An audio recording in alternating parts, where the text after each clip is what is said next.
افسر کے پاس ایک سے ہٹ کر کوئی دوسری گاڑی ہوئی تو وہ اپنی اس سیٹ سے بھی ہاتھ دھو بیٹھے گا. سیکٹریز کی اسامیوں کی تعداد 20 سے زائد نہیں ہوگی. 20 سے زائد اسامیاں فوری طور پر ابالش کرنے کا اعلان کرتا ہوں. ہمارے سابق سینئر بیوروکریٹس نے پنجاب کی طرز پر اپنی آسانی کے لیے ہم پلہ اسکیل B20 کی سینئر ایڈیشنل سیکٹریز اور اسپیشل سیکٹری کی اسامیاں تخلیق کروا رکھی ہیں، جس کی پنجاب کی 12 کروڑ آبادی کے صوبے میں جوازیت تو بنتی ہے، لیکن آزاد کشمیر میں یہ عیاشی کے سوا دوسری کوئی چیز نہیں. میں انہیں فوری طور پر ابالش کرنے کا اعلان کرتا ہوں. اس کے علاوہ یہ رائٹ سائزنگ کا پروسیس نچلی سطح تک انشاءاللہ جائے گا.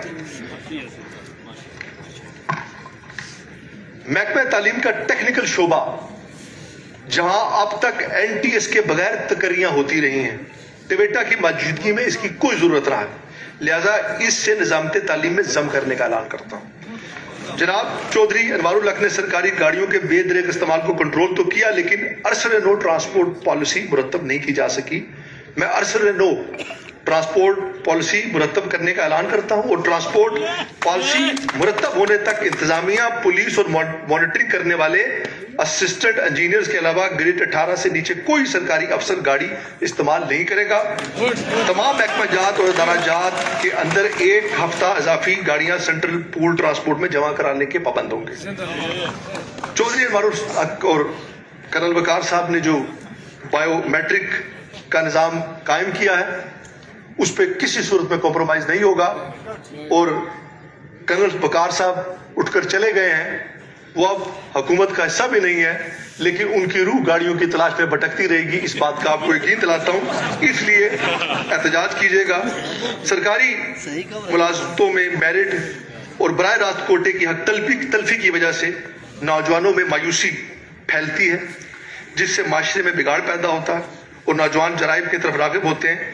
اس سلسلے میں نوجوانوں کی مایوسی کو دور کرنے کے لیے پبلک سروس کمیشن کو مکمل فعال کرنے کے علاوہ پبلک سروس کمیشن میں سٹاف کی کمی کو پورا کیا جائے گا اور براہ راست کوٹا پر 100% عمل درآمد کیا جائے گا.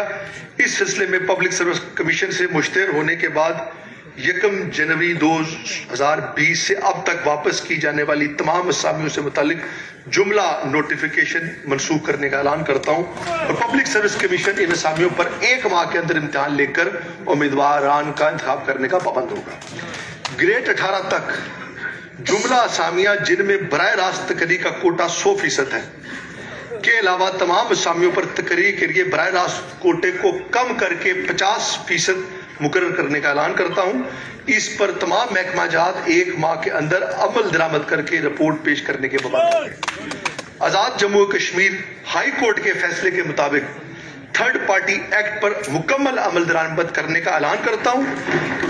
اس ایکٹ کے تحت نہ صرف سرکاری محکمہ جات بلکہ اعلیٰ عدلیہ قانون ساز assembly, local government board, PDO، ترقی ادارہ جات، جبکہ AJ کے بینک میں بھی تھرڈ پارٹی کے تحت تقرریوں کا اعلان کرتا ہوں. ماضی میں میرٹ اور سینیارٹی کے بغیر من پسند لوگوں کو نوازنے کے لیے ان اسامیوں پر اپ گریڈیشن کی جاتی تھی.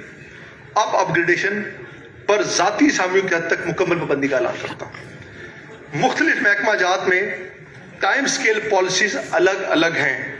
تمام محکمہ جات کے لیے یکساں ٹائم پالیسی کا اعلان کرتا ہوں، جس کے تحت کیریئر میں 2 ترقیابیاں کرنے والا ملازم 1 ماہ سے زائد ٹائم سکیل حاصل نہیں کر سکے گا اور گریڈ 19 سے اوپر کسی کو ٹائم سکیل نہیں دیا جائے گا.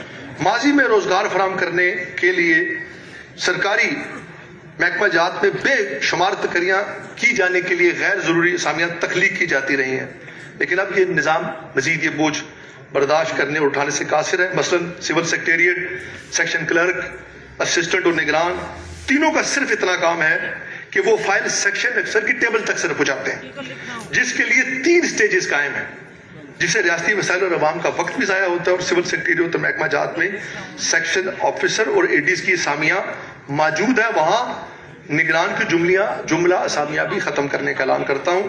عوامی شکایات کو دور کرنے کے لیے وزیر اعظم، وزراء، چیف سیکرٹریز، سربراہان محکمہ جات ہر ضلع میں کھلی کچہریاں لگائیں گے، اور اس کے علاوہ وزیر اعظم آفس اور چیف سیکرٹری آفس میں شکایات باکس لگائے جائیں گے اور ہر 15 دن بعد وزیر اعظم اور چیف سیکرٹری کی نگرانی میں کھولے جائیں گے. تمام شہری اور سرکاری ملازمین کسی قسم کی جائز شکایات ثبوت کے ساتھ بھیج سکیں گے اور انشاءاللہ ان شکایات پر بلا تخصیص کارروائی بھی ہوگی. سرکاری ملازمتوں میں خواتین کو برابر مواقع مہیا کرنے کے لیے کمفرٹیبل ماحول مہیا کرنا، اس طرح سوسائٹی کی متاثرہ خواتین کی دیکھ بھال اور ان کے لیے قائم شدہ ہاسٹلز کی سہولیات کو بہتر بنانا ہماری اولین ترجیح ہوگا. عوام کو انتظامی انصاف مہیا کرنے کے لیے فوری عدالتی انصاف مہیا کرنے کے لیے اعلیٰ عدلیہ کی مشاورت سے عدالتی اصلاحات لانے کا اعلان کرتا ہوں، جس کے لیے جلد اعلیٰ عدلیہ میں ججز کی تعیناتی سمیت دیگر امور پر مشاورت کر کے عدالتی اصلاحات لائی جائیں گی.